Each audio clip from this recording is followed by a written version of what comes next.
মুহূর্তে বরিশাল বিএম কলেজের সামনে থেকে সরাসরি যুক্ত হচ্ছেন সহকর্মী পারভেজ রাসেল। পারভেজ, গতকালের সংঘর্ষ নিয়ে শিক্ষার্থীরা কি বলছেন আমাদের জানাবেন। গতকাল থেকেই কিন্তু বরিশাল সহ অভ্যন্তরীণ এবং দূরপাল্লার সকল রুটের পরিবহন কিন্তু বন্ধ রয়েছে এবং একই পরিস্থিতিতে কিন্তু বিএম কলেজেও কিন্তু আসলে পরিস্থিতি উত্তপ্ত রয়েছে এবং শিক্ষার্থীরা দফায় দফায় তারা তাদের প্রতিবাদ কর্মসূচি কিন্তু চালিয়ে গেছে। এই মুহূর্তে বরিশালের বিএম কলেজের 0 পয়েন্টে আছি, যে শিক্ষার্থীরা কিন্তু তাদের যে অবস্থান বা তারা শান্তিপূর্ণ যে কর্মসূচি সেটি কিন্তু পালন করেছে।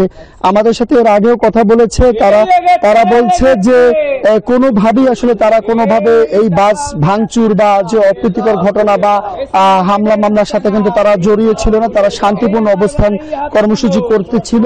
তাদের এক শিক্ষার্থীকে হাত ভাড়া প্রতিবাদে মারধর করায় তারা কিন্তু আসলে প্রতিবাদ জানিয়েছিল, কিন্তু সেখান থেকে একটি তৃতীয় পক্ষ এসে কিন্তু এই বাস ভাঙচুরের ঘটনা ঘটিয়েছে এবং বাস মালিক সমিতি তারা দাবি করছে যে বেশ কিছু প্রায় শতাধিক বাসের কথা তারা বলছে যে ভাঙচুর হয়েছে বা বেশ কিছু কাউন্টার ভাঙচুর হয়েছে। আর অপরদিকে শিক্ষার্থীরা দাবি করছে এতগুলো আসলে না, সংখ্যা আরো কম।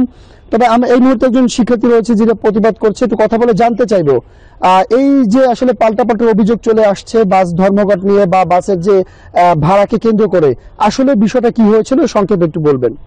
ধন্যবাদ। গতকালকে আপনারা আমাদের হিজলা মুলাদি রুটে আমাদের একটি সাধারণ শিক্ষার্থী গতকালকে তার পরীক্ষা ছিল, সেই পরীক্ষাকে উদ্দেশ্য করে কেন্দ্র করে তিনি বরিশালে আসতেছিল। তো সেখানে যারা বাসের যে হেল্পার ছিল, সেই হেল্পার বাস ভাড়া হাফ ভাড়া যে শিক্ষার্থীদের যেটা নোটিশ জারি করা হয়েছিল বাস টার্মিনাল পক্ষ থেকে, তারা সেটাকে মান্য করেনি, বরঞ্চ বিষয়টাকে তারা কোনো মতেই তারা অ্যাকসেপ্টেবল না করে তারা আমাদের শিক্ষার্থীদের সাথে খারাপ আচরণ করে তাদেরকে প্রথম অবস্থায় আহত করেছে বাস থেকে নামিয়ে। দ্বিতীয় পর্যায়ে আমাদের বিএম কলেজের সাধারণ শিক্ষার্থীরা তারা জানতে পেরে 5 থেকে 6 জন তারাও গিয়েছিল বিষয়টা জানার জন্য। যখনই জানতে গিয়েছিল তখনই তাদের উপরে আবার হামলা করা হয়েছে। তৃতীয় দফায় যখন কলেজের সবাই জানতে পারে যে এই ঘটনা ঘটেছে, তখন সেখানে বাস শ্রমিকরা যারা পূর্ব ফ্যাসিস্ট আওয়ামী লীগের দোসর যারা রয়েছে, যারা বাস স্ট্যান্ডে ঘাপটি মেরে বসে আছে, তারা এসে আবার তৃতীয় দফায় আমাদের সাধারণ শিক্ষার্থীদের উপর তারা হামলা চালিয়েছে। সে হামলা চালানোতে 25 জনের থেকে অধিক বেশি শিক্ষার্থীরা তারা আহত হয়েছে। বর্তমানে তারা শেরেবাংলা মেডিকেল কলেজ হাসপাতালে চিকিৎসাধীন অবস্থায় রয়েছে।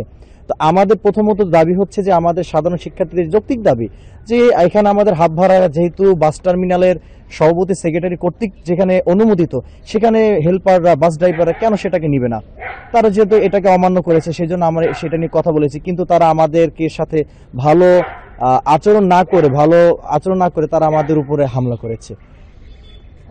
ধন্যবাদ। যেমনটা তিনি জানাচ্ছিলেন, যেমনটা শুনলেন, পাশাপাশি একটু তথ্য দিয়ে রাখছি, শিক্ষার্থীরা বলছে যে তারা কিন্তু আসলে হাফ ভাড়া কিন্তু তাদের দয়া নয়, এটা তাদের অধিকার।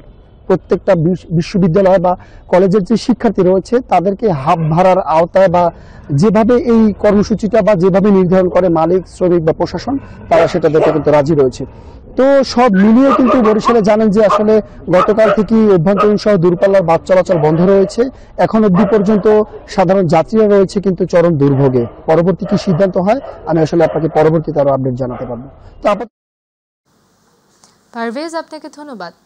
দর্শক, বরিশাল বিএম কলেজের সামনে থেকে সরাসরি যুক্ত ছিলেন সহকর্মী পারভেজ রাসেল।